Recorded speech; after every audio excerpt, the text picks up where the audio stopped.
y hacemos una publicación cada año para que todo el mundo lo conozca.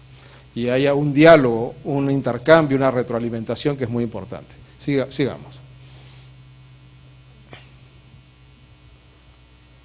Bueno, en esencia ya creo que estas vistas no nos van a ayudar demasiado, pero sí quiero decirles, pues, era otra exposición la que tenía y no la he podido traer, pero vamos a hablar concretamente de 4 cosas, recogiendo incluso las preguntas de ustedes últimas que hicieron a Luis Antonio. ¿Cuál es la metodología que nosotros tenemos en concreto para poder llevar ecoeficiencia en las escuelas? En primer lugar, nos basamos en un modelo integrador, holístico, sistémico, vivencial de educación. ¿Cuál es ese modelo? Es el modelo de la educación ambiental. Entonces, por eso que hay esta sinergia con educación y con salud tan pertinente, tan clara. Pero sobre ella queremos darle un plus, un adicional, y es la ecoeficiencia. Hoy en día es necesario, por el tema de la crisis ambiental, no solo global, sino nacional, y la crisis de valores, impulsar el poder ser ecoeficientes dentro de la educación ambiental. ¿Y qué significa la ecoeficiencia en pocas palabras? Entre comillas, ustedes van a encontrar quizá algún eslogan o alguna frase que diga producir más con menos, ¿no? O sea, yo en los procesos productivos puedo, digamos, ahorrar en un montón de cosas para poder tener un artículo que me haya permitido ahorrar energía, que haya sabido aprovechar al máximo los recursos sin derrocharlos y que al final incluso no tenga tantos residuos, desperdicios o impactos en el ambiente. Eso es el ecoeficiente. ¿Y dónde nació eso? En la empresa privada hace un montón de años. Y nosotros lo hemos adecuado y lo hemos implementado en 4 líneas de acción a través del Ministerio del Ambiente, con los municipios, con las empresas, con el sector público que ha demostrado ser derrochador, lamentablemente, de un montón de cosas, y con las instituciones educativas.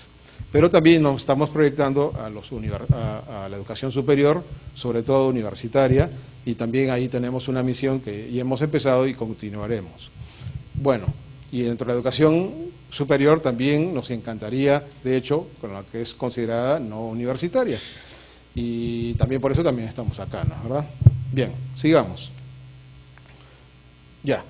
Yo les había hablado que si bien tenemos la Política Nacional del Ambiente, y no me quiero distraer de lo anterior que estaba diciendo, tenemos una Política Nacional de Educación Ambiental, perdón, una Política Nacional de Educación, y al centro, en una intersección, podría ser lo que es la Política Nacional de Educación Ambiental para el Desarrollo Sostenible, que ya muy pronto ustedes la van a conocer. Y para esto yo creo que merece esto toda una charla específica, porque son un montón de elementos, y si no los contextualizo un poco que no nos vamos a entender. Entonces, volvamos a lo anterior. ¿Qué cosa promovemos en la educación de ecoeficiencia? Así como el Ministerio de Educación promueve la educación en salud y el Ministerio de Educación promueve 3 cosas: la gestión institucional, la gestión pedagógica y la gestión del riesgo, ¿no? Eso supongo que alguna vez habrán escuchado o lo están manejando, así que no me voy a detener. Educación en salud ve con 6 temas básicamente. Los que me acuerdo ahorita rápidamente es el lavado de manos con jabón, el cepillado de dientes, la ITS, ¿no? El tema de la educación sexual, el tema de enfermedades incluso a nivel psicológico, ¿no? Cómo manejar este tema, el tema de la higiene en los ambientes físicos, empezando por los baños, etcétera. Eso es algo, y las enfermedades prevalentes de transmisión. Entonces, todas son muy importantes y nosotros los apoyamos, incluso el de la alimentación balanceada. Entonces, Luis Antonio Bolaños nos dijo al final algo muy interesante también: ¿cómo podemos promover una alimentación balanceada de calidad? Entonces él dijo: yo, por ejemplo, no como el pan ni los fideos porque sabemos que es del trigo que tenemos que importar. ¿Y cómo voy a identificar a mi población con lo mejor que tiene si no le hago conocer cuáles son las alternativas para ello? Que me nutran, que no sean tan caras económicamente, que haya en el lugar, que incentiven al agricultor a cultivar porque hay demanda. Pero si no educamos en este sentido, ¿qué demanda va a haber? Ese es un tema que hay que tenerlo en consideración, ¿no? Entonces nosotros, desde el punto de vista del Ministerio del Ambiente, estamos apoyando no solo lo que es biodiversidad silvestre o natural, sino la agrobiodiversidad. Recordemos que el Perú es un centro de origen de una serie de cultivos y de animales que han sido muy importantes para que el mundo no tenga hambre y pueda también ampliar sus fronteras agrícolas. Ustedes recuerdan que hay 4 cultivos más importantes en la alimentación del mundo. ¿Cuáles son?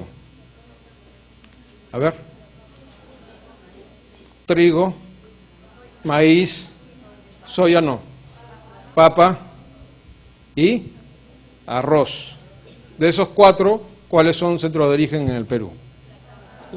La papa y el maíz. Centro de origen también con Centroamérica, ¿no es verdad? Pero también somos. Entonces, muy importante. Entonces, algunos dicen, ¿qué pasó con la quiña, la quinoa, la kiwicha, etcétera?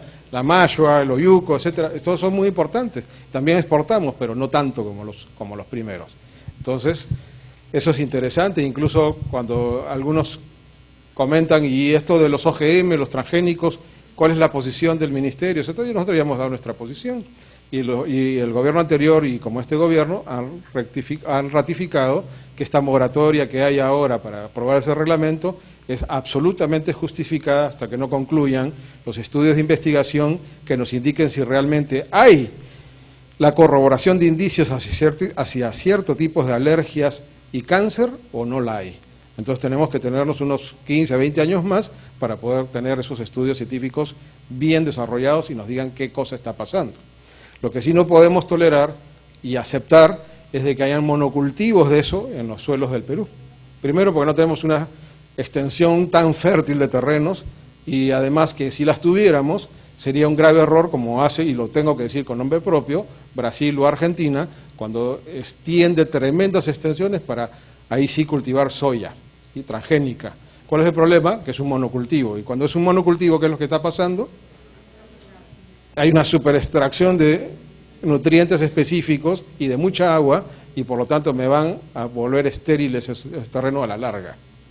Entonces ahorita yo podría hasta pagar mi deuda externa con ese dinero, pero después ¿qué va a pasar? Voy a tener que contraer otra deuda externa para poder recuperar esos suelos. Es un contrasentido, una tontería, etcétera. Ok, entonces hacia eso tenemos que tender y poder identificar al peruano en esas cosas valiosas que tenemos y poder comer esas cosas que nos van a nutrir y nos van a permitir que esa agrobiodiversidad sea cuidada y no destruida o no desplazada, quiero decir, ¿no? Bueno, después vamos a olvidarnos un poco de las imágenes porque queda poco tiempo y que sí quería comentarles cuáles son los 8 ejes temáticos que proponemos dentro de lo que es la educación de ecoeficiencia para que ustedes tengan alguna idea sobre este trabajo y qué herramientas podemos utilizar para ello.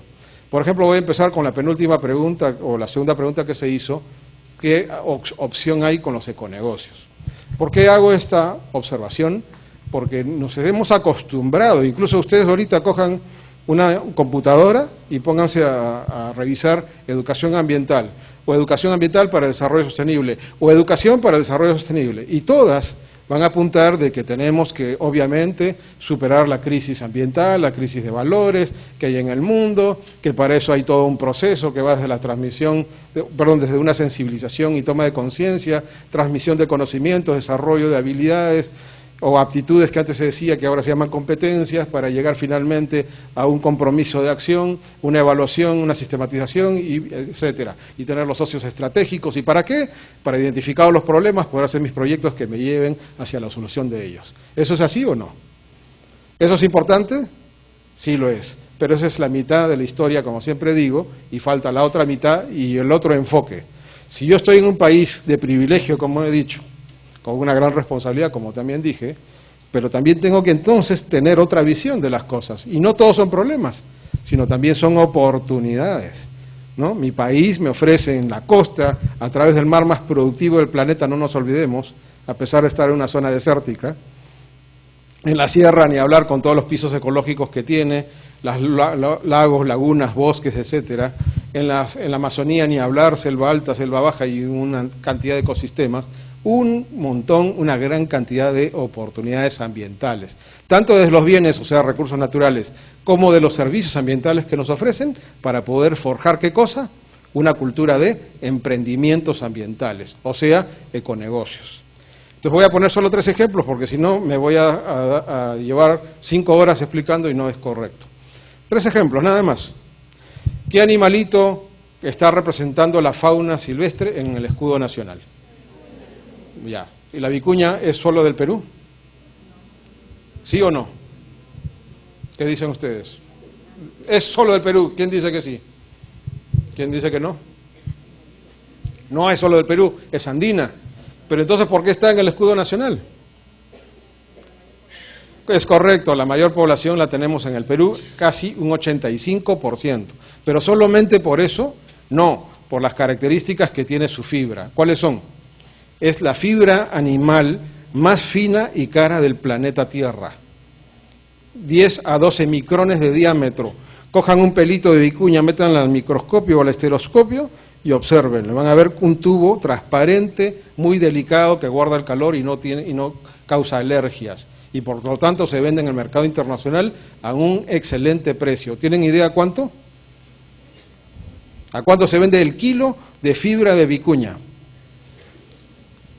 $600 a $800 el kilo.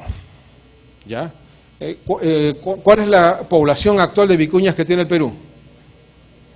Digan ustedes, más o menos. ¿Tienen idea? Quizá un poco más de 150.000 vicuñas. Pero ¿cuál es el potencial de vicuñas que podríamos tener? Entre 1,5 millones y 2 millones de cabezas. ¿Por qué? Porque hay ecosistemas en la zona andina alta, en la puna, donde tenemos 17 millones de pastos altoandinos, ichu y otras variedades, que son su alimento primordial, y que ningún otro animal, por más que lo coma, puede tener la asimilación y el aprovechamiento que tienen los camélidos sudamericanos. En consecuencia, la ganadería nativa y natural que podría tener el Perú es camélidos. Y el otro camélido estratégico importantísimo es la alpaca, que le sigue en calidad de fibra animal después de la vicuña. Y que también tenemos la mayor población del mundo en el Perú, felizmente, y que todavía está subutilizada. Entonces, ¿qué pasaría si nuestros campesinos, además de tener esta visión de que es un potencial inmenso, con un gran precio internacional, le damos valor agregado a la fibra animal? O sea, transformación en casimires de primera calidad como de Inglaterra, pero con la fibra vicuña, que es inigualable. Pues serían gente que llegaría no solo a superar pobreza, sino a ser ricos. Pero si llegaran a ser ricos con esa visión, y tienen derecho a hacerlo, con sostenibilidad. O sea, ¿cuándo es que yo tengo que hacer la esquila del animal? ¿En qué proporción? ¿Cómo tengo que cuidar el recurso para que me superviva y sobreviva y viva bien de aquí en adelante y para las siguientes generaciones, pero para el beneficio incluso de esta generación? Porque siempre estamos diciendo la herencia hacia los demás, hacia las futuras generaciones, y la actual, ¿qué pasó? Todos tenemos ganas de vivir mejor, de no solo sobrevivir, y obviamente de cuidar los recursos que hemos heredado de las anteriores generaciones. Eso es de primera importancia y hacia eso tenemos que trabajar. Otro ejemplo, ¿cuántos lagos y lagunas tenemos en la zona andina? Son 1.200, ¿no? ¿Sí? Ya. Sí, 1.201 lagos y lagunas, de los cuales el 75-80% tienen un potencial. ¿Qué potencial? El de poder hacer acuicultura. ¿Qué pasaría? ¿Y dónde justamente están los problemas de mayor carencia alimenticia y económica en el Perú? En la zona andina y zona altoandina. Y ahí están la mayor parte de estos ojos de agua. ¿De acuerdo? ¿Y qué pasaría si al campesino se les da un asesoramiento bien hecho, tecnológicamente, y empezando por las escuelas, también esta es una visión importante, ya lo voy a explicar, para que sepa hacer una acuicultura básica, pero no solamente para que produzca más peces, sino para que luego los aproveche no solo en una mejor alimentación, sino que todo el excedente de población que nunca tuvo y que ahora tendría, lo pueda vender. ¿Y cómo lo va a vender? No solo por kilo o por toneladas, sino con valor agregado.